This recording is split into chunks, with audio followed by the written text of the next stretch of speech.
Welcome to this week's model building workshop, and we're going to talk about this guy. This is the Wespe, or wasp, as I knock things apart in my basement. Just falling leaves. That's kind of funny. All right. Anyway, so we're talking about the wasp, the Wespe. And this is a kit from Alan Hobbies. I forget what the year was on this, but in the 90s anyway. And Alan Hobbies is a Russian model company from St. Petersburg. This is kind of an early post-Cold War model company that popped up in Russia. So, the SD.Kfz 124. So what the Wespe is, it is a mounting of it's a 105 millimeter light howitzer that has been mounted on a Panzer II chassis. The Panzer II chassis is slightly lengthened, and the engine was moved, so it's kind of sitting in the middle. So we're going to accommodate this open compartment and the gun. And, you know, hands up a Panzer II so you get an idea. Let me get my hands in a better position here. Panzer II and the Wespe. So you can see there's some slight changes. Obviously. But let me get this out of my way. So, it has a 105 millimeter howitzer in a tracked chassis, so this way you could move these howitzers across rough terrain. Makes it really easy to, you know, move these guns around. That's why they're self-propelled as opposed to being towed. A lot of advantages to that. There are some disadvantages for the crew, however, in that you've got an open top compartment, so not exactly cozy in that compartment in bad weather or cold weather. But hey, at least you got, you know, a set of wheels so you can move around as opposed to waiting for the tow truck or whatever to come take you, or horses. So yeah, you got to weigh the pros and the cons here. So these were, you know, a pretty good way of getting mobile artillery out to the battlefield and in use. And we're using a chassis of the Panzer II, which I think these were invented, late 1940, I believe, is when these started coming around. Let's take a look at what the instructions have to say. So, you know, they were discussing this concept in 1940, and they tried doing the, what was it called? The SIG 33 gun was mounted on a Panzer I chassis, which a few of those were made, but it wasn't exactly a terrific answer, because Panzer I was such a small vehicle and the gun was so huge and had an enormous boxed shield on it, so it wasn't the best. This is obviously a much better design. And 105 guns are also mounted on a number of captured French and I think they even tested them on some captured Czech equipment. Some of the French ones, you know, were effective, and they were in use in the Normandy area by 44, and it's just a way of using up, you know, these old vehicles, captured vehicles, and putting them to good use. But this was a way of taking the Panzer II, which was no longer a frontline tank at this point, and making it into something quite useful. And this was a very useful weapon. Let's see. Yeah, so it gives you a date here. So it was from the beginning of February 1943 to January 44 that FAMO, or FAMO, or I don't know what that's pronounced. The factories, they produced 676 of these. And that way they made some, they also made some carriers as well for ammo. And this way they were able to equip different divisions with mobile artillery. And this was used famously in the Battle of Kursk in 1943. and it was one of the best of the self-propelled guns in use. Anyhow, so this is the Alan Models version, and it has some pros and cons to it. It's not as sophisticated as like the Tamiya or Hobby Boss or Dragon and some of these other model companies that are out there. And these are, to be fair, these also an older line of models. So these date to the 90s, shortly after the fall of the Soviet Union, when these model companies showed up. So some of the details are, but it's not a bad looking model, at least from a distance. It looks pretty good. But there are little things here and there, and some of the sizes of the parts kind of big and clumsy in some cases. The decals are actually pretty good, which is nice. I usually have a lot of problems finding models with good decals. So this is something I'm still working on, but I wanted to give you an idea of something I'm doing right now. And I kind of enjoy tackling some of these older and more difficult types of models from time to time. So here's your instruction sheet, which might make you scream and run away because it is a bit busy and complicated to look at. Now, granted, Alan Models, it's, you know, these are kits that you need to have some experience to tackle these things. These aren't the easiest, and you got to be ready to file and scrape and use putty where necessary, although this one didn't fight me as much as I was expecting. One big problem tended to be, well, actually, I shouldn't say that. I'm thinking of Marquette models. Marquette was another model company from this period, also from Eastern Europe. One of the challenges I had was getting tracks to fit, but it looks like these weren't too bad, although, no, these weren't that bad. I don't see signs of major surgery, although there's a lot of mud there, so and when I mean working on it, I kind of left this aside for a few months because I got a little frustrated. I painted it, and I got to get back to it. Sometimes I do that, especially when you're doing, you know, a full job and you're doing these videos on the side when you're trying to, you know, do some stuff and get some things out there. Sometimes you work on something, you put it aside, you get a little frustrated, and I come back to them later. At least that's how I work. My father was very much the opposite. He just wanted to plow through the project till it was done, period, regardless how miserable it was. But anyhow, and it gives you a few different decal options, which I said on this one, the decals are actually pretty good. So hats off to them on that. So you get these options here, and some known units show up here. You got the 24th Panzer Division, depicting a period of when it was in Italy. We kind of know that more from the Battle of Stalingrad, but this is in Italy when they were rebuilding it in 43 after the destruction of the unit in Stalingrad in 42. And there's two others that are unknown. One is in Italy in 44, which is the one that's depicted here. And the bottom one is in Königsberg, East Prussia in 1945. And it gives you the typical story here, which a lot of them do. It says, you know, in 1943, we decided to paint the vehicles dark yellow as a primary color instead of the German gray. Blah, blah, blah, blah, blah. Which most of us that have built models know all about that story. So if you don't, I'm sorry for making fun of that. But after you built a few German tanks, you're kind of used to that spiel. So, yes. So this is dark yellow with green and brown blotches. This is in Italy. There are photographs of this particular vehicle available online, and I did find one in one of the Squadron Signal Panzer Colors books. So I have seen this. This is one you can find actual photos of.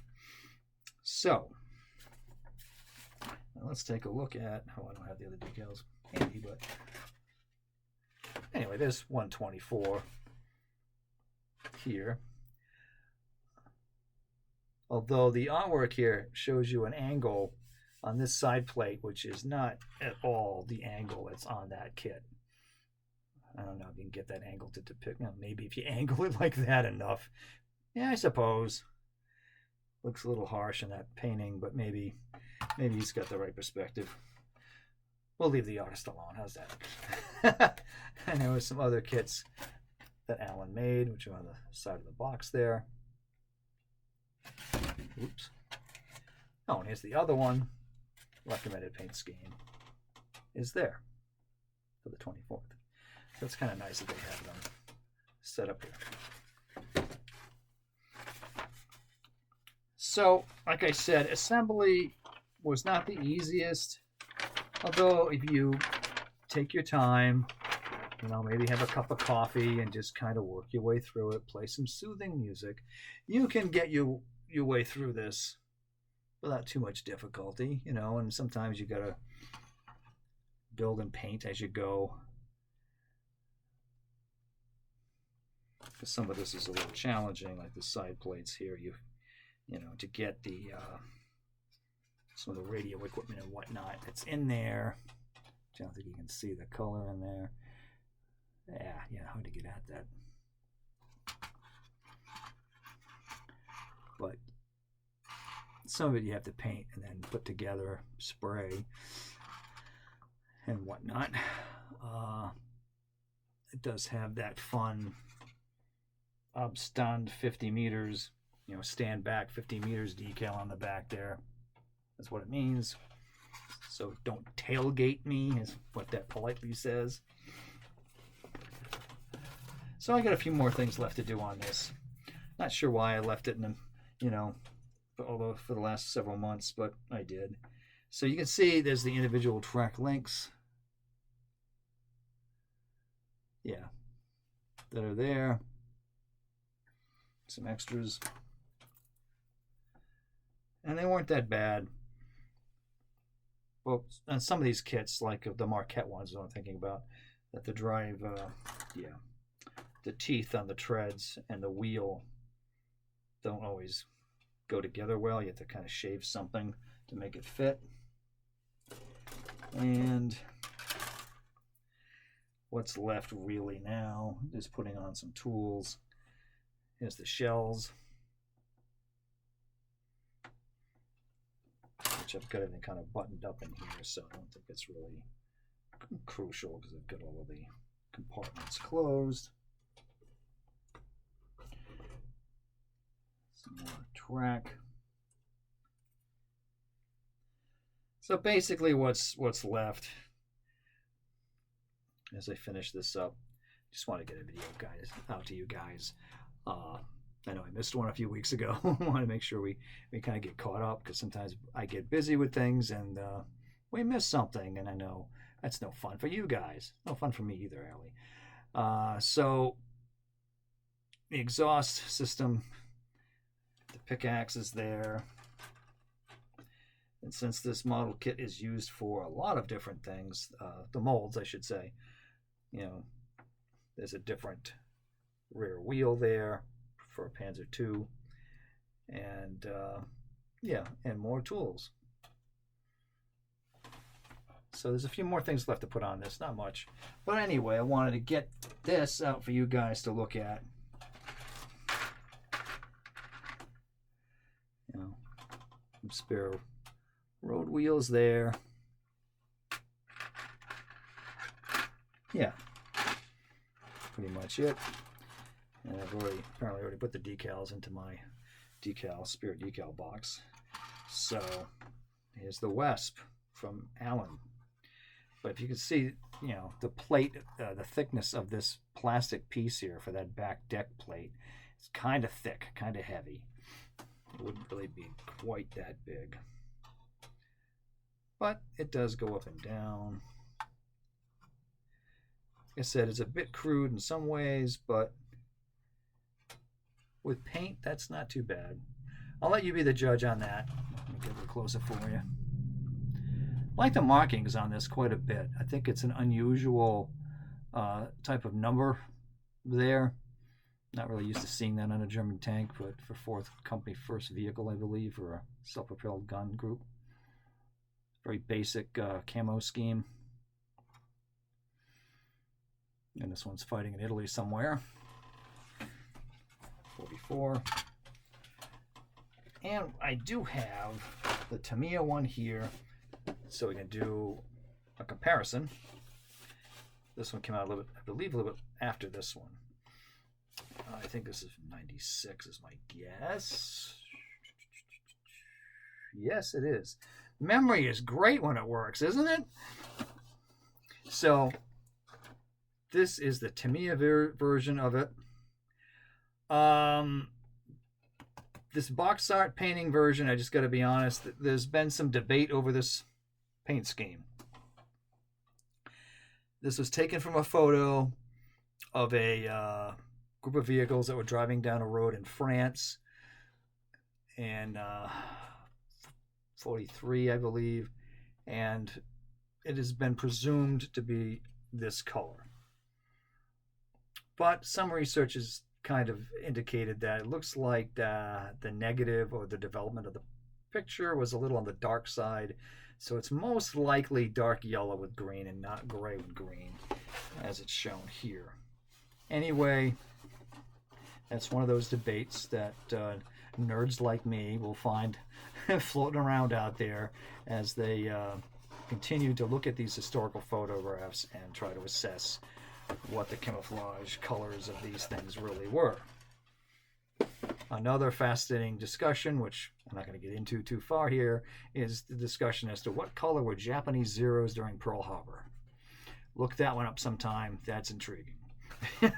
So, and that came down to the fact that they found wreckage of Zeros in Hawaii that kind of indicate a gray-green color. Anyway, look that up if you're really interested. So here's some painting options. I kind of like how Tamiya does this now. That's a fun one for an airbrush, but you need a really good airbrush to do that.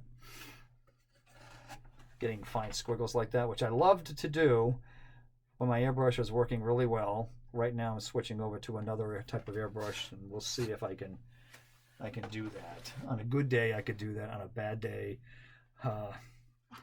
this becomes more suitable for what I'm capable of with what I have. So you'll notice the Tamiya kit, obviously, because Tamiya is fantastic. And so is Dragon and Hobby Boss and some of these other kits now that are coming out from like Mini Art. And the detail is just through the roof. But so, and this map-like instruction sheet goes on. For this one, I've yet to try building this. So anyway, I don't want to get too bogged down in that. But there's a lot to this kit, as you can tell, because you've got to build the cannon. Got to do that, all of that assembly first, and it looks like a pretty nice cannon. And then you've got all of the different shields and things to do. These do have the rubber tracks that you can glue, which are nice and not nice at the same time with Tamiya. And I found this out the hard way over the years. So yeah, you can glue these and get them to sag and everything. But the danger with these is that if you paint these with enamel paint and use enamel thinners, these can become brittle and crack and fall apart. So be aware of that.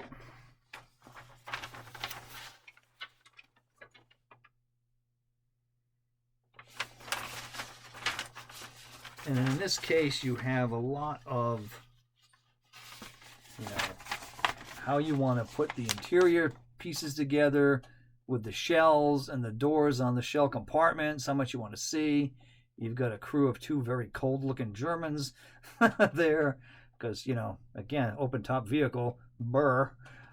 So, yeah, there's a lot to this one because there's no shortage of details. You get the radio and how to paint the radio installing the MP40 submachine guns that were inside for crew protection.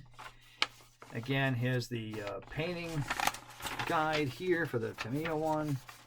Again, that top one there in the gray and the green is questionable, but you know, look that up and see for yourself. See what you think.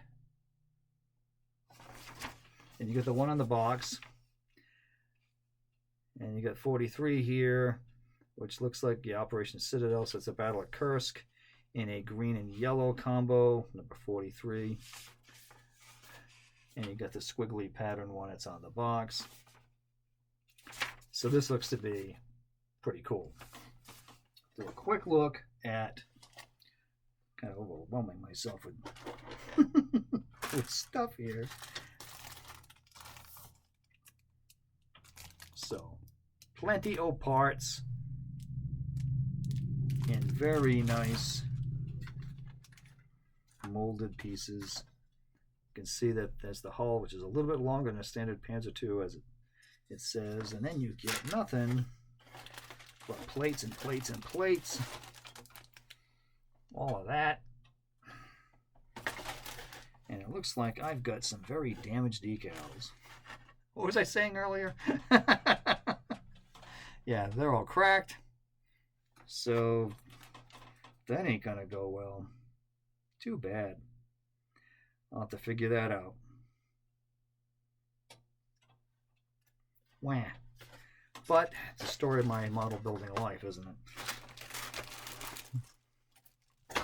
Anyway, that is the Wespe. A 105 howitzer on a Panzer II. Yeah.